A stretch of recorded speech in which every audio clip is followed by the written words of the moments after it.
I think that's another huge debate that I think it needs to happen, is that just because you're doing well doesn't mean you're operating at your maximum performance levels. There's a lot of mythology around this, right? And I think most people have it wrong. And when I'm talking to HR people and other people that are looking at this, they stumble significantly around all these areas because they're not getting at the root cause. They're looking at the leaf on the tree, and they're doing a disservice. I think ultimately we're doing a disservice to our ability to do great work and have great fulfillment, right? And part of this is finding your purpose too. And all these things are much easier when we can operate on a team where we're at our best and everyone around us is at their best too, because that's really when the magic in life happens, right? When we're in those types of environments. And there's no reason we can't scale and operationalize it significantly more. It's never going to be perfect, but we can be doing way better. Welcome to the Relatable Leader podcast.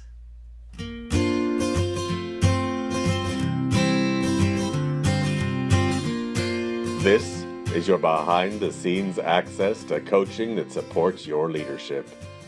And now here's your host, certified trainer and professional coach, Catherine Goggia. Hello, leaders. Thank you so much for joining me for this week's episode of the Relatable Leader podcast. Thank you for listening, subscribing, and I hope recommending this podcast to your coworkers. This week we have a great conversation with Jason Treu. He is an author, a TEDx speaker, and a leadership and team building consultant. I am inspired by this conversation. He made me think about a few things in a different way. I encourage you to give this your full attention. I want to get right into it. So here we go. Jason joined me on Skype.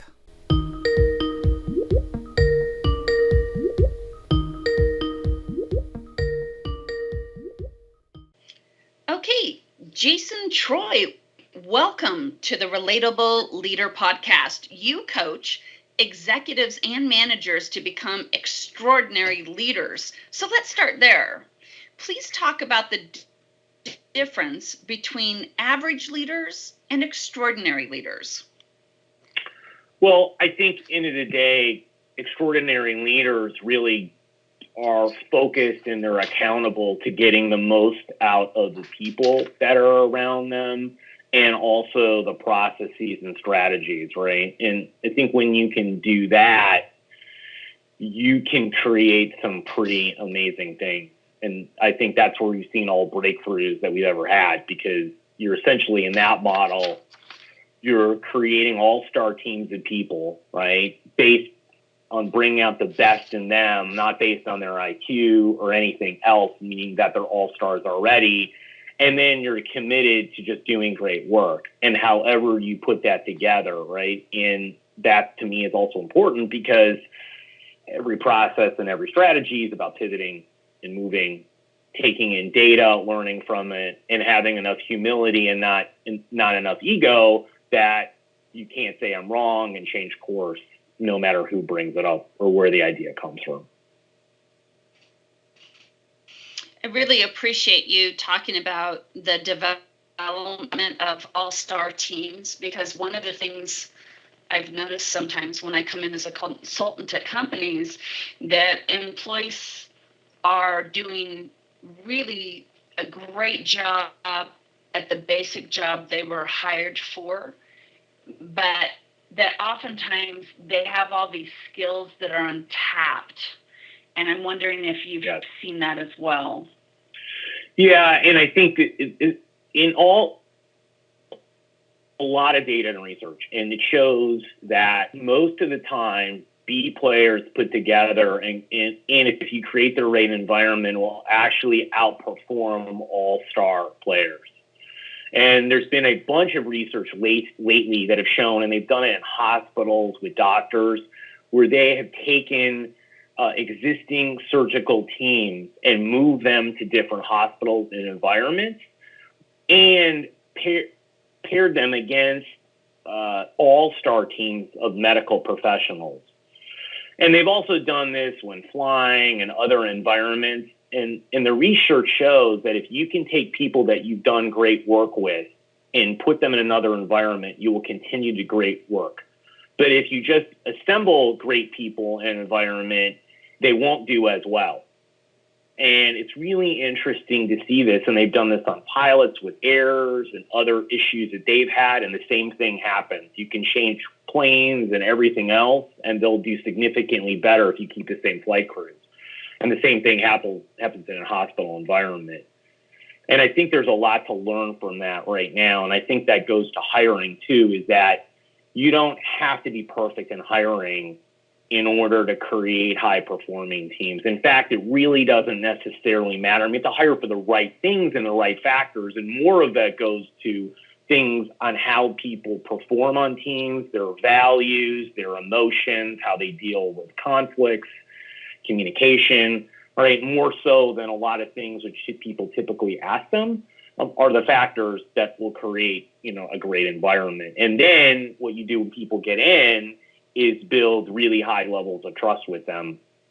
And that's where it's game changing. The AllStar part of it is a misnomer that we've seen and we believe because we think all of these pieces are going to fit harmoniously together.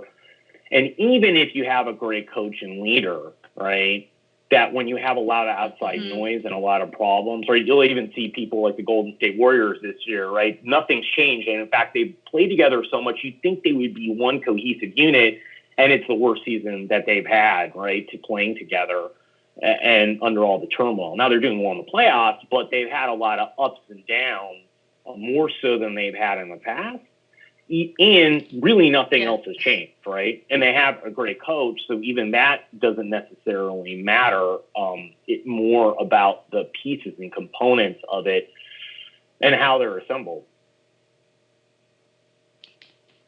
Yes, and I really appreciate you talking about what we might consider B-level employees can rise up and outperform our all-star teams, because I think sometimes what managers don't factor in is the impact of underutilizing people.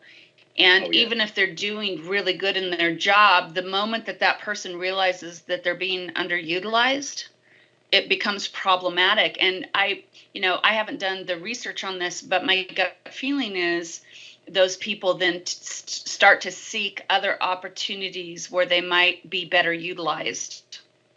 Yeah, and they do. Right. I mean, it's they did a study on nursing and the people in the community nursing, and they found that if nurses felt underappreciated in a poor team environment, right, they were not as engaged, and they were 4 times more likely to look for employment in other hospitals. Right. It was like 42% versus 11. So if you have great teamwork and engagement, and you things of that nature, right, that you would be very unlikely to seek another job. And again, the cost for hiring a new employee, right, are 100 to 300% of whatever the total cost for that employee is, right? So it's pretty significant when we're looking at hiring someone new. Right? It's not just replacing a $50,000 worker. You could be paying $50,000 to $150,000 to replace them, right?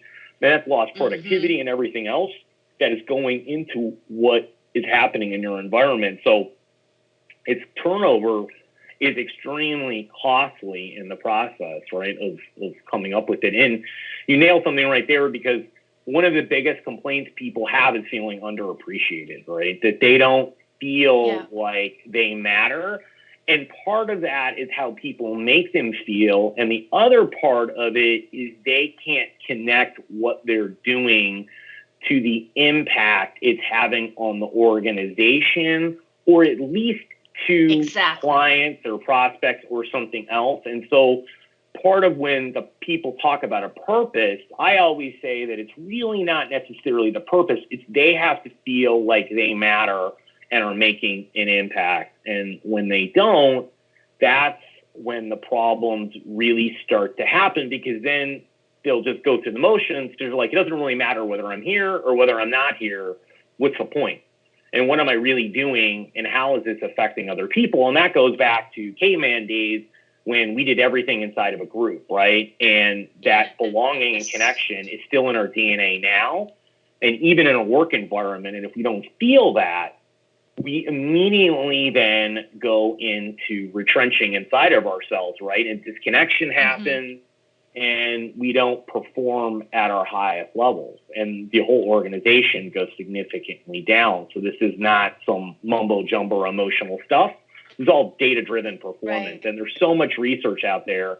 You know, as I've been doing a lot of this stuff for the last 3.5, 4 years, there's an amazing amount of research out there. There's an amazing amount of data-driven research out there. And, you know, people just aren't looking at, and they're not searching, and they're not finding, but it's there. And there's tons of new things coming out, you know, weekly and monthly, where people are investigating and looking at all these things. And it's pretty amazing at how much faster you can grow an organization if you start to really understand how people work and how they work at their best.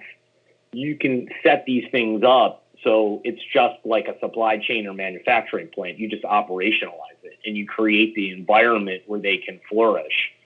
And most of these things, too, on top of it, are really not that expensive. They're pretty low cost for the most part. And almost anyone can do them no matter where they're at in the world. They're not isolated to the US or some other place. It's universal in nature. I mean, slightly adjust them, obviously, for cultural and other differences, but it's 80 to 90% of it is the same no matter where you are. It is, and it doesn't cost a lot of money, but it does. And please, if you don't agree with this, I open our conversation. I'm open to that. It is, though, requires a sustainable energy, because what I see sometimes the pattern is that when we hire that new supervisor or that new manager, we invest in that enthusiasm about what they're bringing to the organization for a particular period of time. And I think that varies from one leader to the next. But let's say we're so excited that you're here for 6 months. We're so excited that you're here for a year. But then we hire the next superstar. And that previous person who felt like they were making such a great difference, such a positive impact, well, now they're part of the norm. And I'm wondering if you've seen that kind of a trend before and what you might have to say about that. Yeah, because at the end of the day, it's about the organization and what structure do they have in place to keep this all going, right? Because you have to have a system, you have to have processes, right? You have to have tools, and again, you have to operationalize, and then you have to have leaders running the organization that are self-aware, that are vulnerable and courageous to actually focus on this part of the business. Because you know, as I work with more and more people, the problem is a lot of the owners are doing too much of the work. You're the CEO of your company. You're at the top rung of an organization. The significant portion of your job is psychologist, sociologist, coach, development person, focusing on a lot of other areas than necessarily doing the work day to day, because you've got to bring out the best in all the people you're around.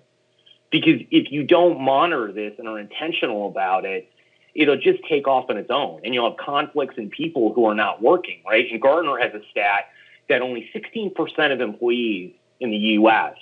are coming to work every day and working at their maximum effort. And that's self-reporting, right? So those people are actually telling, right, everyone that we're not working at our full potential.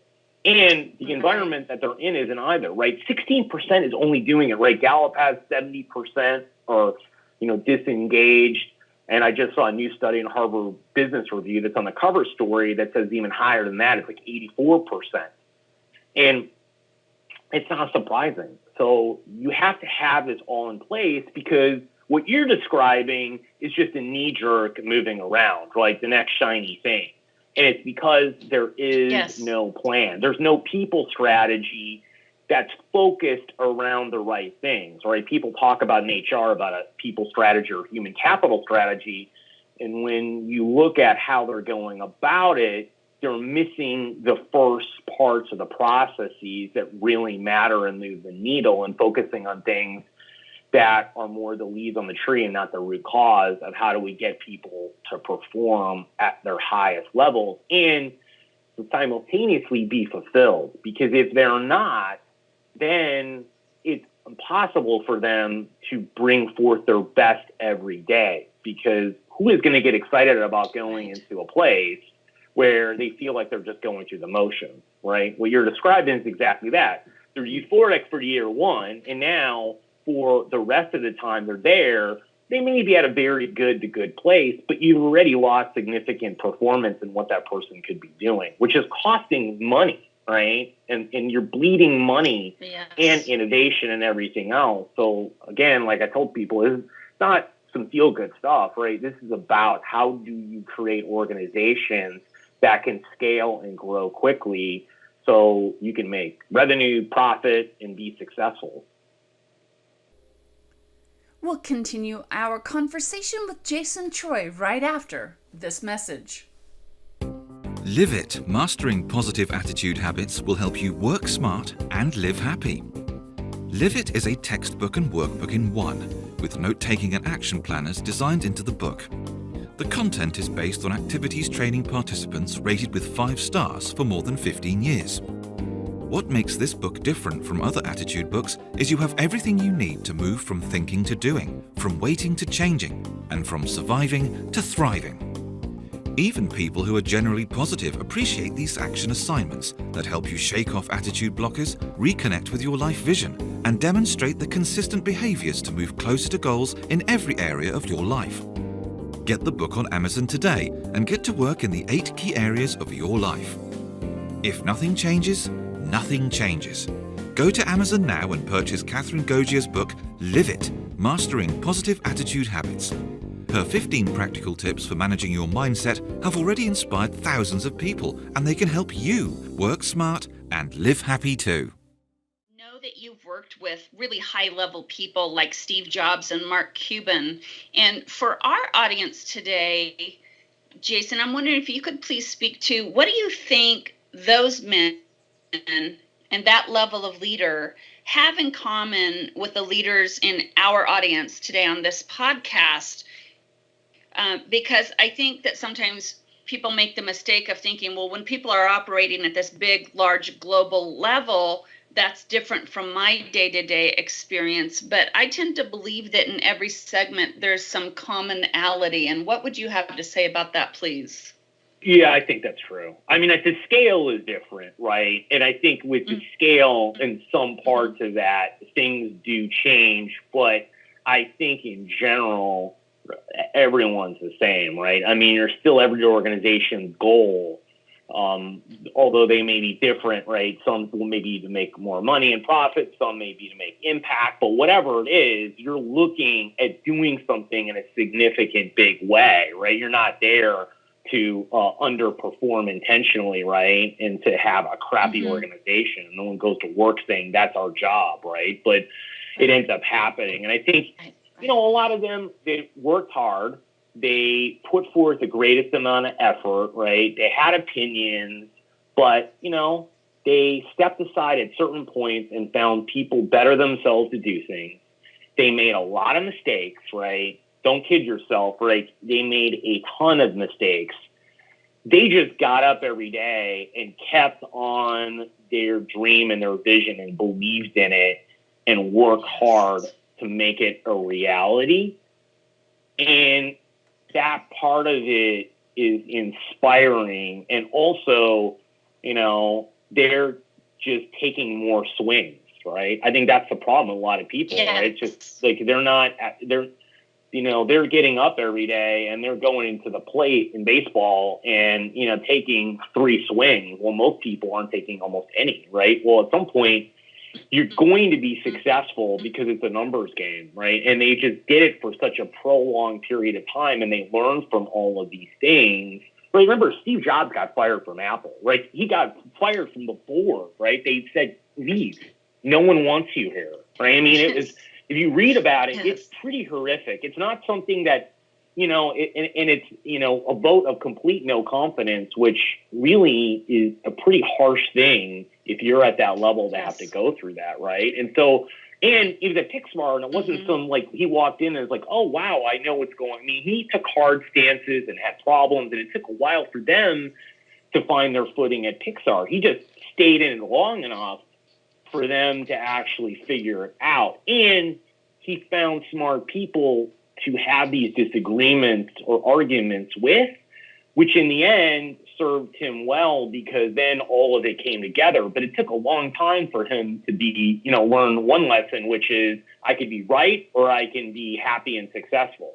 And there's a point when I have to bend more. And, and Mark Cuban just did the same, and Mark Cuban is just smart enough to find a niche, get in it, work really hard, and live in some small little apartment and work on stuff, and then he's smart enough to sell. A lot of people aren't. They're greedy, right? And although he sold for $1 billion, they're like, well, I would sell for $1 billion too.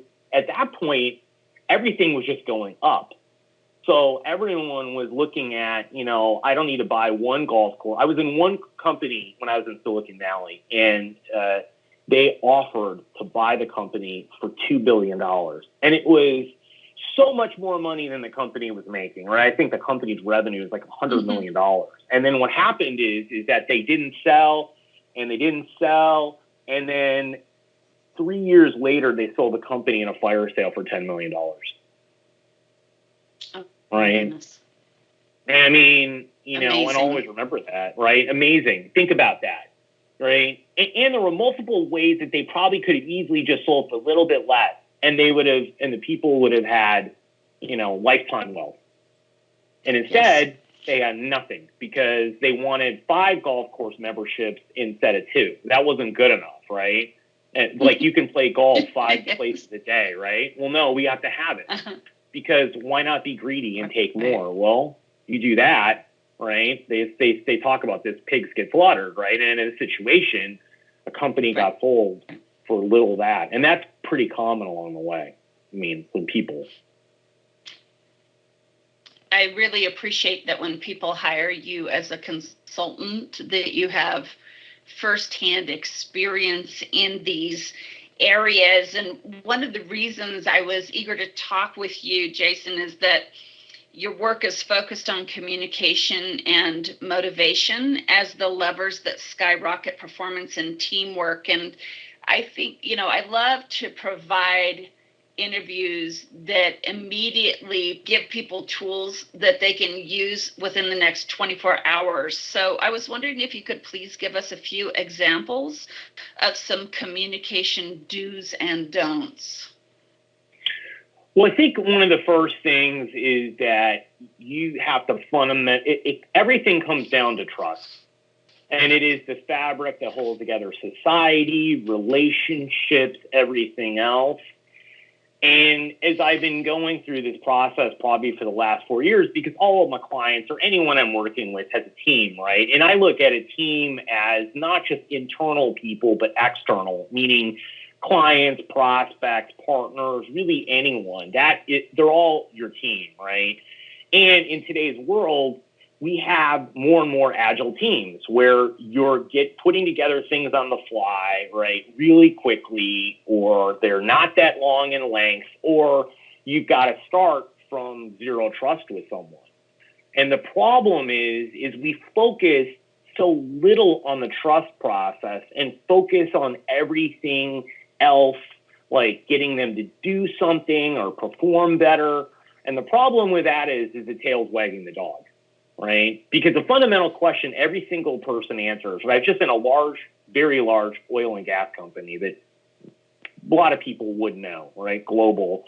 And the divisions in the company aren't talking together, right? They aren't cooperating, and they could be doing so much better if they leveraged all the resources and knew who to talk to and bounce ideas off of, do things. Now, some of them are, but a lot of them are not. Right. And that's costing the company hundreds of millions of dollars a year, probably actually billions, really, when you come down to it. And the problem tends to be is that the reason they're not doing it, even if the organization promoted it, is they're asking themselves 2 questions. One, do I trust you or don't I trust you, right? And if I do trust you, is it at a high or extreme level, right? And there's a new study that came out that talked about people working with their managers, and then in a scale of 1 to 5, 1 being poor and 5 being excellent, if you did not rate your manager at a 5, essentially didn't matter, because having levels of a 3, 4 on trust is the same thing as 1 or 2. Trust or distrust, if you don't have it at a high enough level, is essentially noise. And so, but we get it at a 5, you can get employee engagement 8 times higher than it currently is, which will significantly move the needle on performance, productivity, and your bottom line metrics, right? So you have to start at a fundamental point that I have to build high levels of trust with people. And why is that? Well, Google did research called Project Aristotle, and they were looking back in 2012 on how do we create the highest performing teams globally? Because they found a significant discrepancy in the teams that were doing the best and other teams, right? In terms of revenue, in terms of like getting lauded by executives for great work. I mean, there's all these other things were happening. And they're like, well, if we can start to transform the organization and move them more towards the best teams, we can organically create significant growth in the organization with essentially really no cost, because all we're doing is just changing the things we're currently doing anyways, right? Well, they looked at all individual qualities that they could, performance, background, I mean, everything you could think of, and they found zero trends. There was nothing that was correlating across. And then they started to look at group trends, and they found that social cohesion and social connection is grit for high performance, period. And it is the only trend and only thing that they found. And specifically inside of that, they found psychological safety. And without psychological safety, they found globally, there were zero high-performing teams, no matter where they were located in the world, no matter what size of team, no matter who was on the team, it really didn't matter.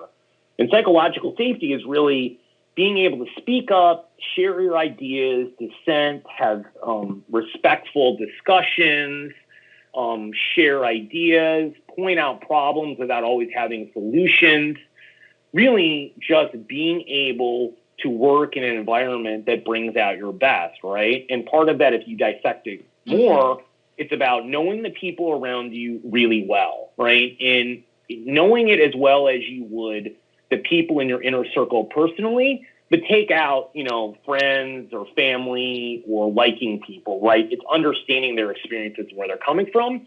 It's managing risk differently. People in these groups manage risk objectively, meaning they don't blame. They're looking at why did we not do as well and how can we learn those lessons, right? Navy SEALs is a great example of an organization that does this extremely well. Pixar has done this with their brain trust. And the third thing is people just ask more clarifying questions, right? They make sure they're clear so they don't make mistakes. And they also are open to questioning the whole process and the strategies and systems, because the people who are making these may have made a mistake, right? Well, instead of just following it blindly, why not mention it? Well, you're not going to if there are ramifications or repercussions, right, from other people. Well, that seems pretty simple. Psychological safety is not complex, right? It's knowing people, it's managing risk and learning, and it's asking questions. Well, the problem with all that is there are almost no organizations, even Google themselves doesn't really have that across the entire organization. So the trust thing is really complicated and really convoluted, but you have to solve that problem and you have to build really high levels of trust, because the other question you should ask yourself, and everyone listening to this, is that think about the best team you've ever been on, personally or professionally, right? Think about what you accomplished versus what you set out. Think about how you felt about those people. Think about the collaboration, the teamwork, and then think about what the prospect is of doing future things with that group was at that time, right? And then ask yourself, if I could have that same feeling and types of people in every single team I was on, what would that do to my performance, my career, my profession, and my future, right, in workplace? I mean, it would be game changing, and you would go every day, be excited about going into work and about the work that you could do with other people, and you can make a significant impact not only on your industry, but on society as a whole, and do some pretty amazing things, right? Well, it's possible to do these things. You just have to look at them and start doing some simple things where you spend a lot more time on trust.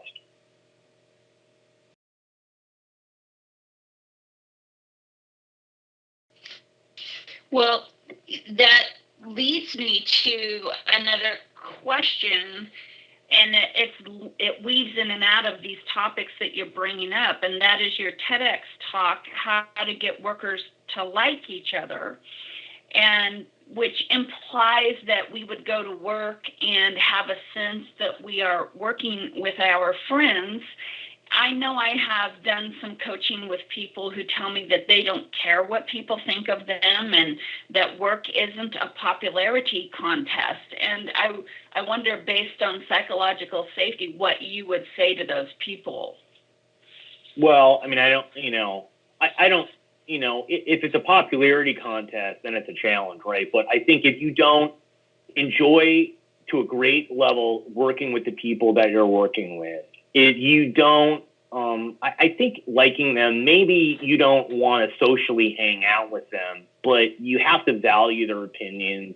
You have to know what's going on in their personal life so you can support them, because if you don't, and they don't have you in their inner circle, you can't have an extreme amount of trust with them. So you're de facto underperforming.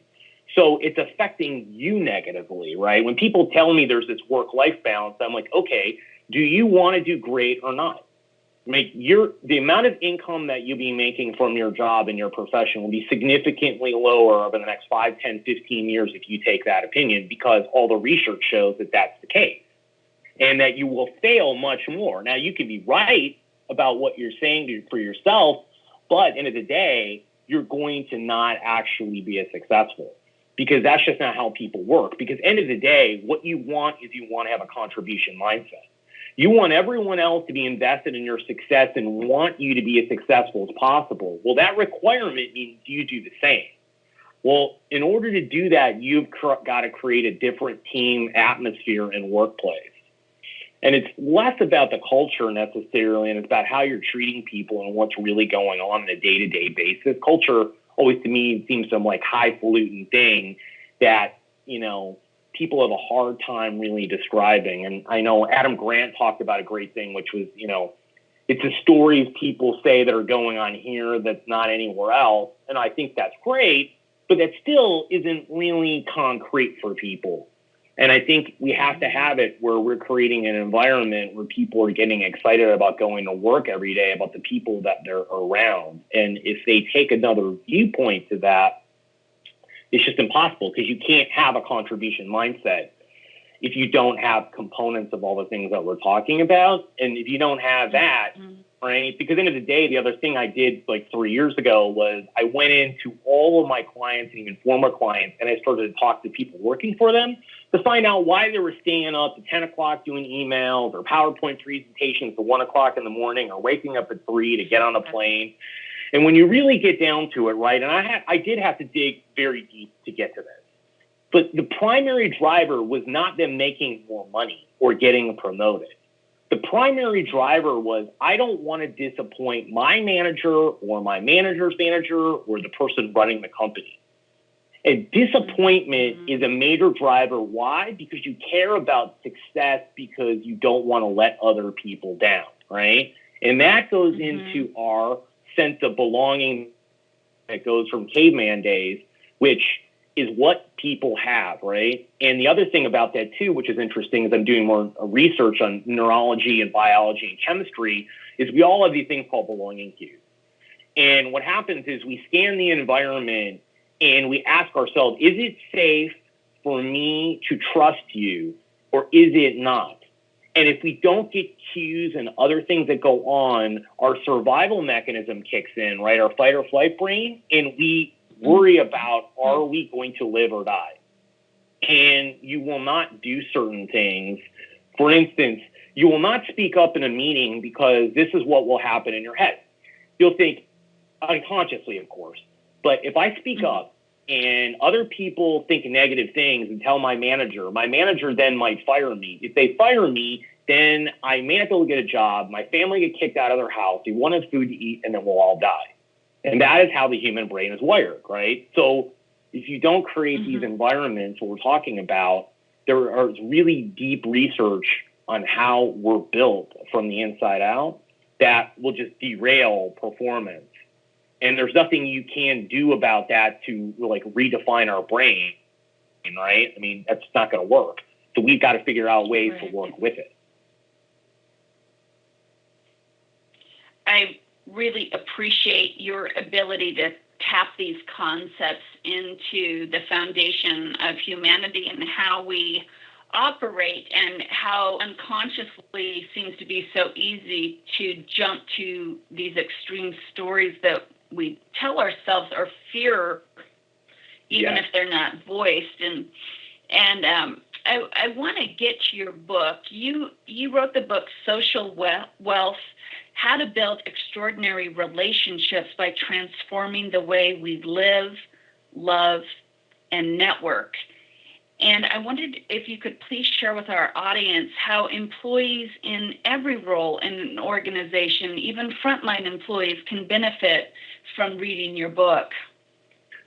Well, I try to make it a blueprint, right? So it's significantly shorter in length. I think the book's like 125 pages, because as I was writing the book a few years ago, as I was looking around other books, the problem with a 300-page book is it's a bunch of stories and it's not really actionable. And it's hard then to go back and look at it, and no one can pick up everything reading it the first time.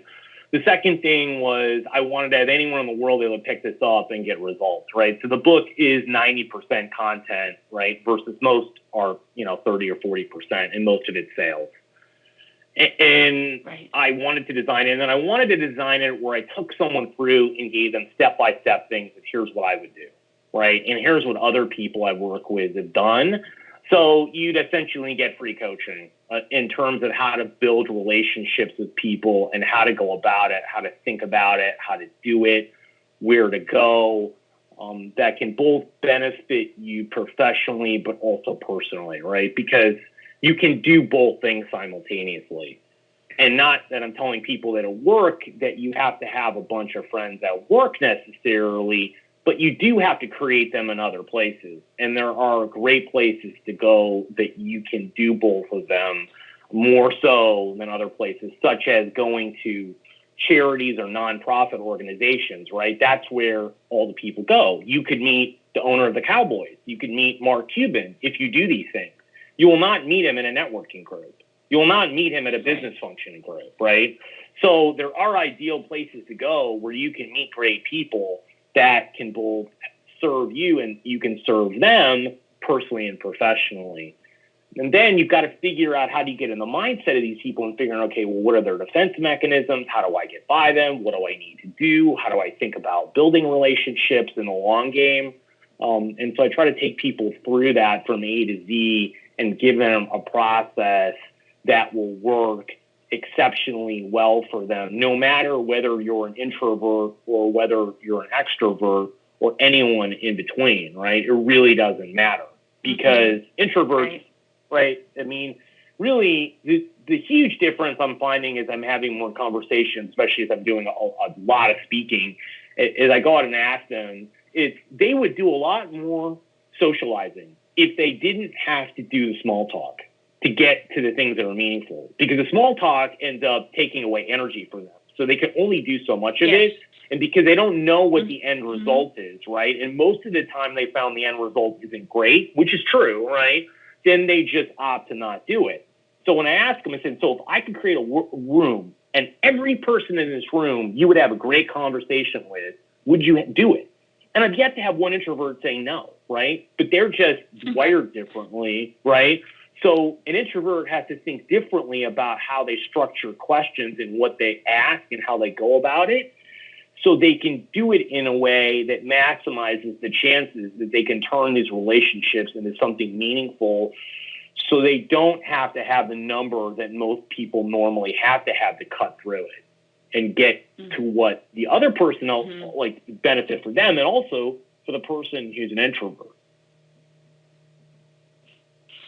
Well, I really appreciate that you focused when you wrote the book on actionable content. It's the same with consulting. We can have a nice time, but the bottom line is the return on the investment. And so I would like to ask you, please, to share one of your favorite consulting success stories, not expecting that you mention specific organization or people names, but just in general, one of your favorite successes. There's always a lot. It's almost hard to pick one because everyone has their nuances from me that I find to be really rewarding, because at the end of the day, they're all requiring people to take a leap of faith and to do a lot of soul searching and looking in the mirror, because I require people to do some self-awareness work because they get in their own way more than anything else. And so, probably a great success story that is actually happening really recently, or one of them, is I had a client who's in Southern California, and they have a flip business in real estate, right? So it's a different client for me. And they were, doing well, making $300,000-$400,000, and it was two people, right, clipping along. But they wanted to do significantly more. And so as we've been working and doing a lot of internal self-awareness work and just building out their business and coming up with more teamwork and building on more trust and being more vulnerable and having more discussions, since October of 2018 to 2019, they're now raising a fund and almost closing it between $10 to $20 million. Right? I mean, That's think about incredible. The scale of that. And we're helping, and we're working simultaneously, and how can we scale the business, right, in order to meet the demand and to do these things while minimizing and mitigating the risk, right? And so we have a pretty significant plan that we're just sort of at the beginning phase. And the reality is that I guarantee you in another 3 to 4 years, this company will be $100 million. Like I'm 100% certain of that, because we're able to do this now, and we haven't even scratched the beginning of surface, right? Just went to a conference and they got several $1 million in investment, right? And spending $3,000 at a conference. So, and that probably, and that was with no notice and anything else, right? Yeah. And I mean, and that's just one small, there's countless, everyone's the same, because I find when people start doing the internal work, they start to understand more of this trust and teamwork and how do you build this out. You can do some, even a smaller example, last fall, I had someone in 3 months who was in a customer success manager, right, that ended up getting demoted in some acquisition and hated her job. And it was a really toxic environment. In less than 30 days, we went from like making $85,000 in a job she hated to getting promoted and now having a compensation of $140,000 and loving her job and creating a great environment in 90 days, right? From the day we started to the actual day she accepted the offer letter. And this person was beaten down, and it was a horrific situation. And so, even things of that nature, right? That's pretty massively significant. And I think the human beings are resilient. They're able to do pretty amazing things. You just got to put through a process and put through some effort and work. And I think do some things, because the bar really isn't that high. If it was, that these things wouldn't be possible. Like I always think I'm a great coach and I do all these things, but if it were that hard, it wouldn't be possible. Right. But it's just that people don't know how to do it, and they're not putting forth the effort. And it does require people to take leaps of faith and be willing to pivot and go all in on themselves and do the hardest work, which is looking in your own accountability mirror. Right. And when you can do these things, you can do great things. And it's really no different than any organization. Right. Just like you mentioned in the beginning, between someone listening on this and the difference between Steve Jobs and other people. I work with CEOs and other people, and sure, there is significant, differences where I work in one client in Dallas, was $750 million, and now it's 1.5. But it's just scale, right? They're numbers, and it seems impressive to someone potentially, but it really is just scale, right? It's no different than anyone else.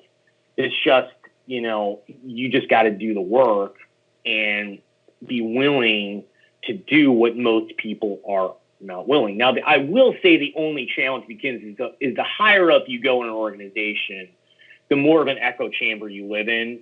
So the more that you believe that you're great and the less feedback you get. So it becomes harder for those people if they haven't set up systems and processes to get real information. Their humility is much lower and their ego goes up. So then this can be significantly harder for them because of the environment they're surrounding themselves with. And research shows that as well. So the experience actually sometimes can undermine the long-term ramifications of doing this stuff. Just like my client in San Diego, I met with them. I said, you can make $100 million business out of this. And I know that they were laughing at me. And they thought it was probably they didn't. They did think I was insane, right? But now they realize it, right? And the people around them, because now they're talking to people who have $300 million funds and realize they're teaching them things and that they don't have the structure and systems set in place. And so the chances they fail are really high. And the chances that they fail are significantly lower because they're going to be able to scale the business, right, and do all the things to build a culture, employees, everything else, along with the business side of it, where the other people are just worrying about, scaling a company or organization, but they don't have any idea about all these other things because they're not spending any time with it, right? They're fixated on the business function and the output, not about building a great team, environment, and everything else. And at the end of the day, right, like anything else, that'll come and haunt you. Well, thank you for giving us sort of a larger and then a smaller example of how the work you're doing can impact both an individual or an organization. Those are exciting examples. And you mentioned resiliency, which I very much appreciate because there's so much change going on for a lot of people right now. And sometimes that's change of their own making. But here in Northern California, we recently went through a gigantic environmental disaster where so many communities are impacted and faced with change that happened for really horrific reasons. So I know you understand thriving in uncertainty is a core competency in today's world. So I wondered if you could talk with us, please, about how we can strengthen that muscle when uncertainty can be so stressful. How can we thrive in spite of all this change? Well, I think, one, you can get help, right? And I think coaching or finding mentors, I think finding support is also helpful because one of the problems is when you feel like you're all alone, that creates problems. Because ultimately, when you look at shame, the reason people feel significant shame, which is one of the most dangerous things a human being can feel, is because whatever they're feeling, they keep it silent, right? And these silence morph into secrets about themselves and stories and false narratives. And then that goes to judgment, and it feeds in this cycle where it continually brings you down farther and farther into a black hole. So that part of it is significant. I think anytime you're faced with these things, you have to just try to figure out best practices, figuring out opportunities, new ways that you may be forced into pivoting, and then ask yourself, if I had all the resources I need and money was an object, what would I be doing, or what could I do with what's going on now, right? Oh, I love it. Because if it were possible, what could I do? Because then you can start to dig deep and then start doing research and work and finding what people may be doing, how they're pivoting, and taking all this information, and you can move pretty fast to find something or do something else or make your situation significantly better than you're currently at when you're faced with all of these things. Because the problem when you're in uncertainty too is that you tend to take a leap of faith, and you take a leap of faith, but the difference is you or I, when I first started doing this, I'm attached to the outcome. So if I leap and I'm not right, then I think, well, I failed, I did all these things, and you start to blame yourself, right? So you have to realize that if you take a leap of faith and are more understanding and realizing that you're going to have to pivot multiple times, that's a requirement for being successful, you then change a huge piece of your mindset and understand that if I'm faced with this, uncertainty may last for a little while, right? It's not, there's no recipe for it to end necessarily quickly. It could, but you got to be playing the long game and understand how the world works, because an entrepreneur understands this a lot better. The world does not work in a linear fashion. A plus B does not equal C. A plus Z probably equals C, right? Or A plus L plus T, right? And that's how the world works. And that's how great things happen. But we're not really taught that. We're taught in this other fashion of how these things move, but that's just not real. And so it requires you putting together all of these things in order to create success. And if you don't, it's easy to stay stuck. And most people stay stuck forever, right? And it's their own doing, right? Or they have to wait for a huge calamity in which they're down to ground zero before they take any action. Because they don't have anywhere else to go, right? They have any farther to down, so they're willing to do anything. Well, when you're willing to do anything, there's a massive opportunity. But you shouldn't take that in order to make it. But it will, right? Because it's just like people who get divorced.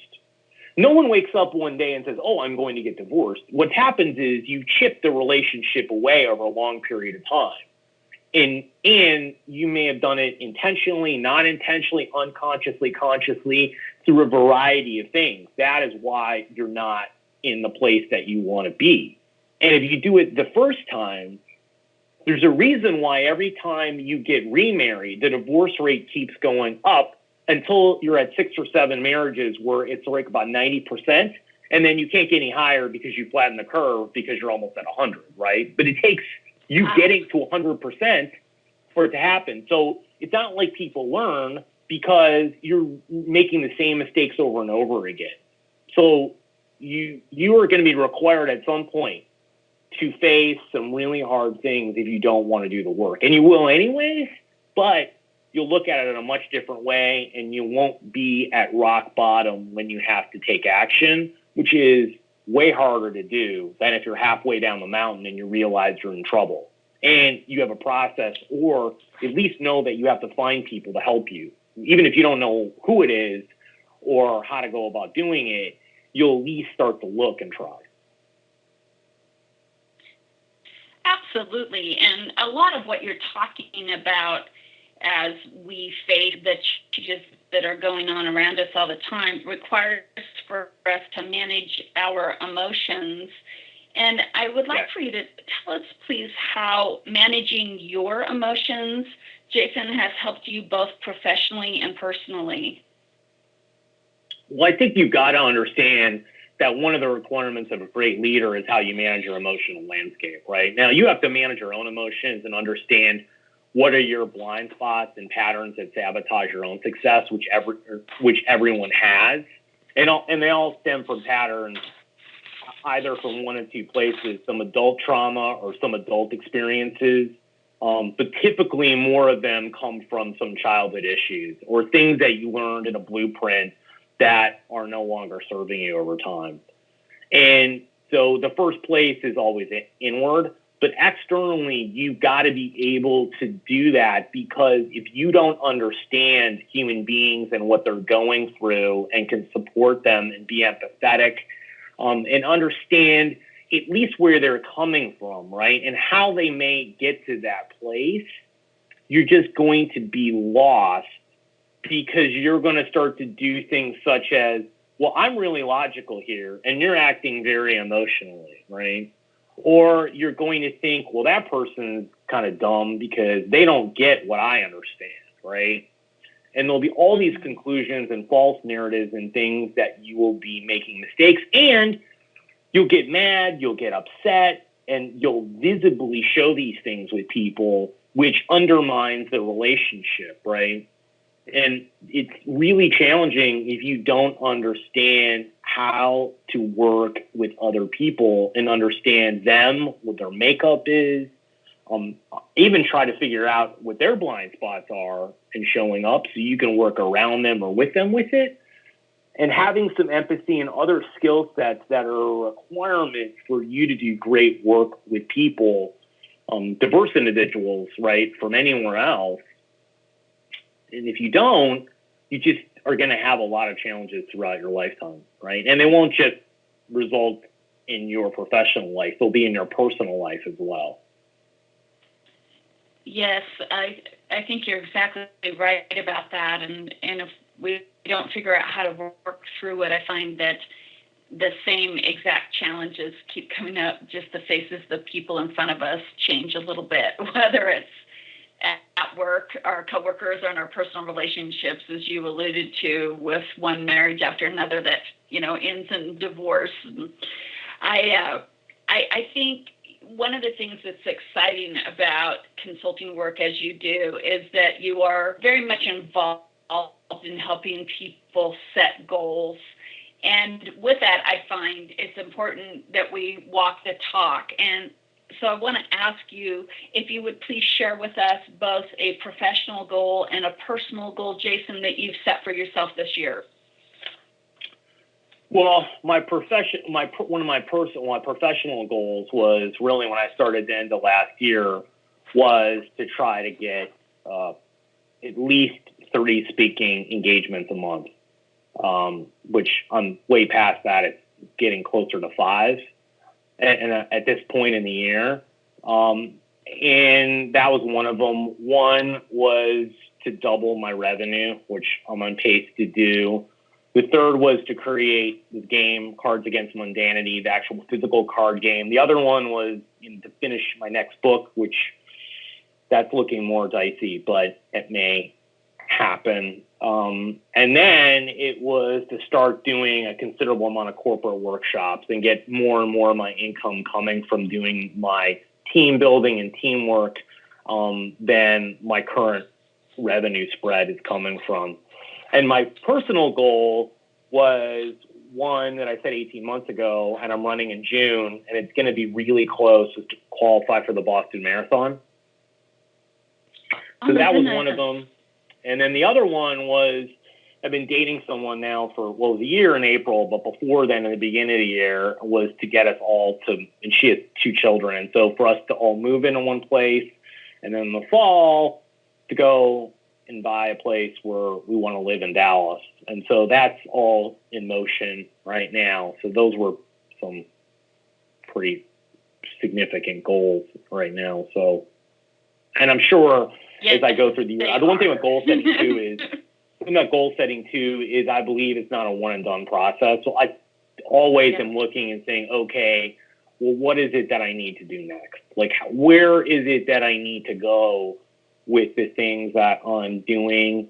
Because all of these things it's like speaking is a longer term game, right? And you have to start thinking 6 or 9 months before. So I knew that I needed to start doing more and more of this.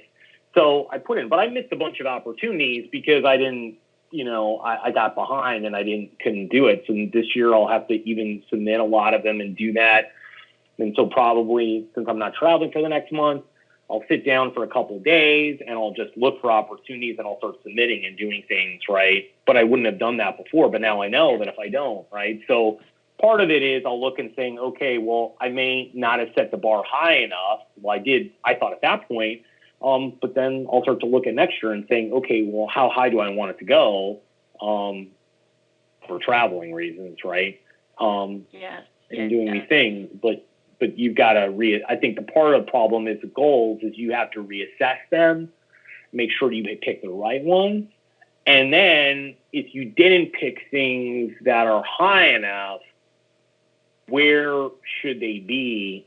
And then reassess and assign a better, bigger number. Absolutely. Well, I first want to congratulate you on your marriage plans and the way that it's coming together for you to live together. So exciting. And also, the Boston Marathon is so fun for me to hear from you because a friend of mine set that for his goal last year and he made it. He qualified. So it's all very exciting, and hope the same for you. It's all Yeah. great news. And I just don't think that, sometimes people tend to want to compartmentalize professional and personal lives, but I feel like it's like one big life, and energy begets energy. So everything you're talking about sounds really fun and exciting to me, and wish you the best with that. And as we start to wrap it up here, Jason, I don't think that everyone in our audience is familiar with your cards, and I'd like for you to explain to them about your previous version of the cards and what you're about to launch as well, so that people can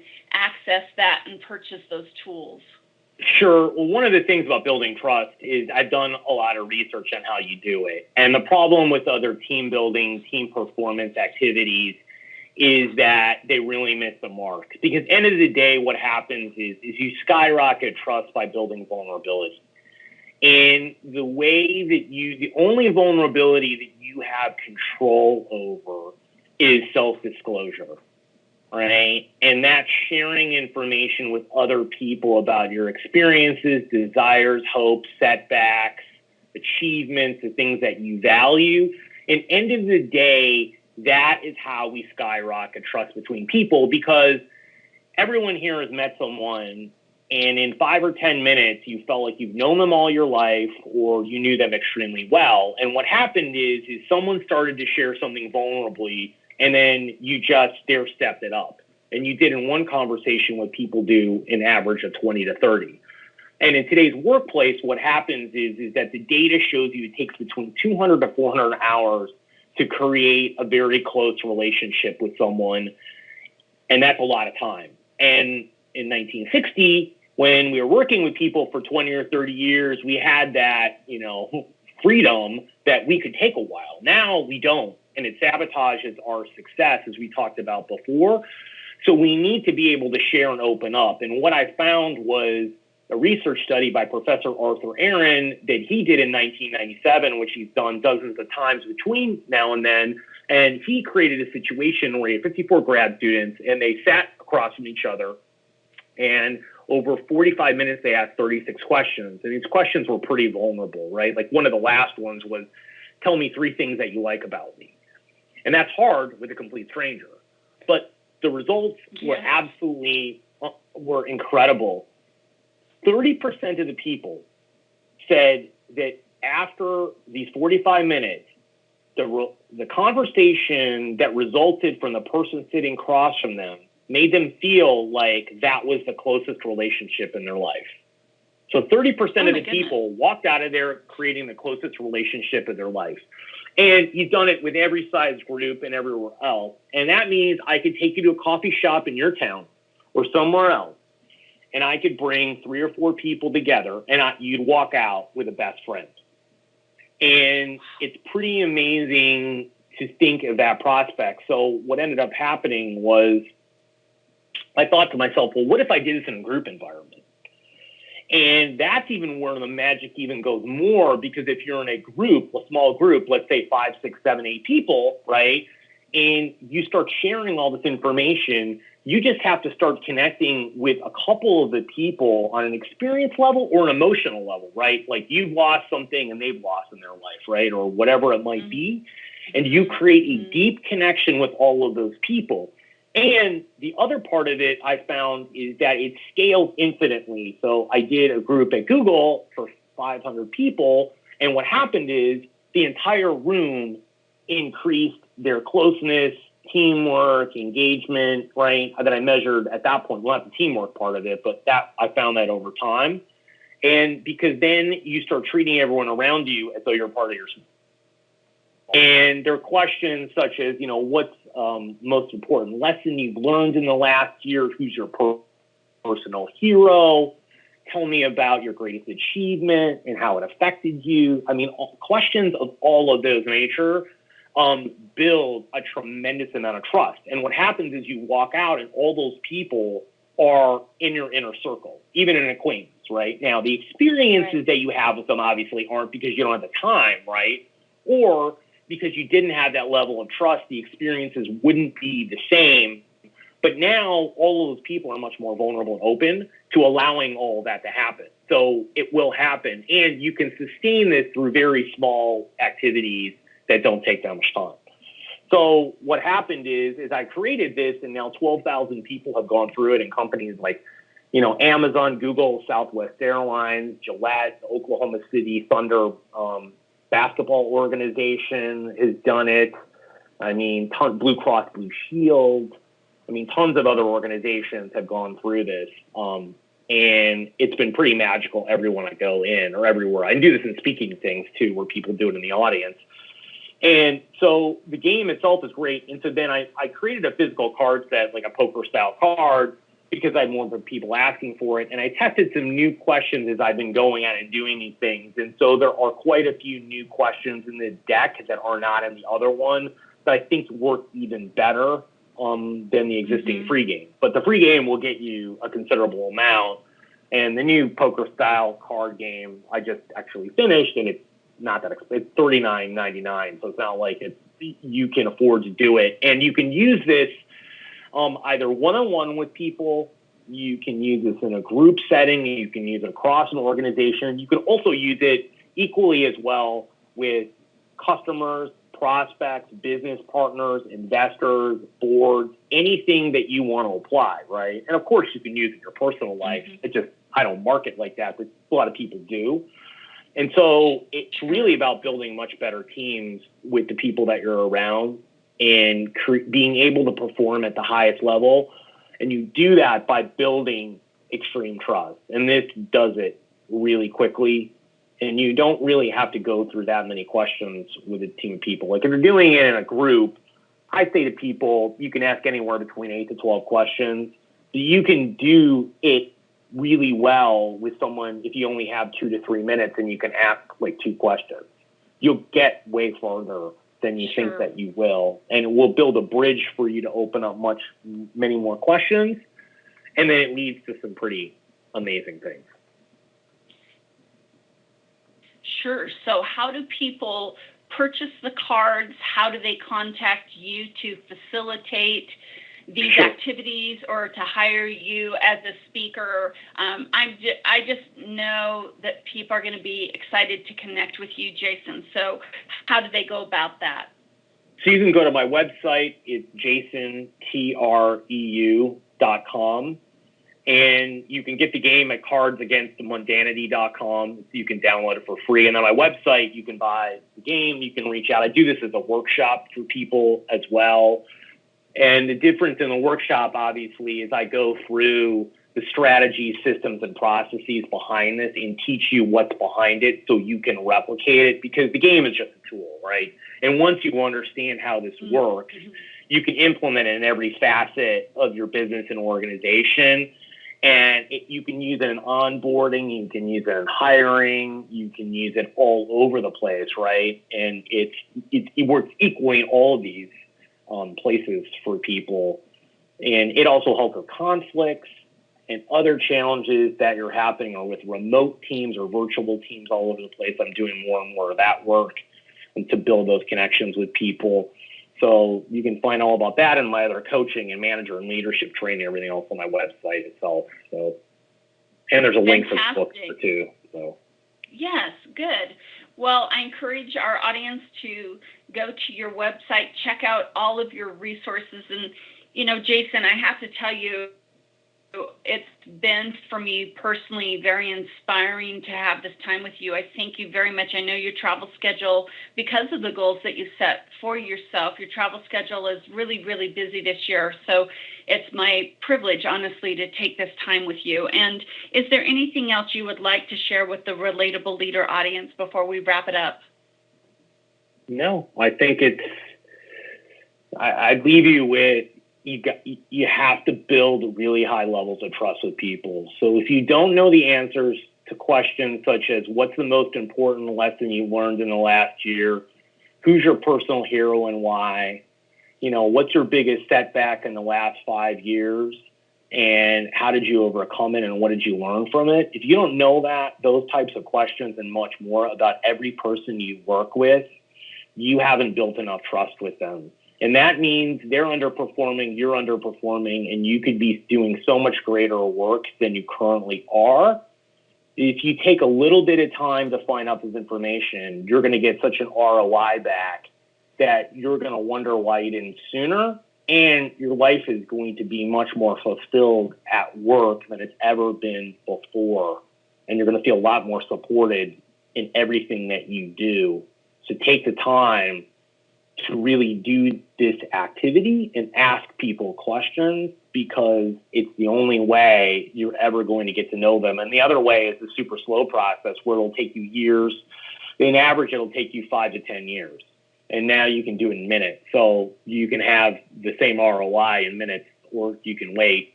And you may never find that out, right? Because most people never know those answers about anyone. In fact, you probably don't even know those answers about the people that you care and love about the most, right? And that's how low the bar is. Jason's last name is spelled Treu. So you want to definitely check out his website. And Jason, we wish you the best of luck as you pursue your goals this year. Thanks so much. Well, thanks. I appreciate it. It was fun being on.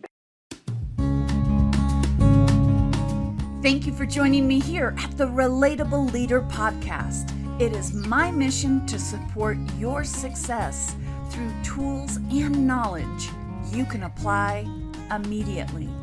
I look forward to connecting with you in the next episode. Until then, take good care of yourselves and lead by example.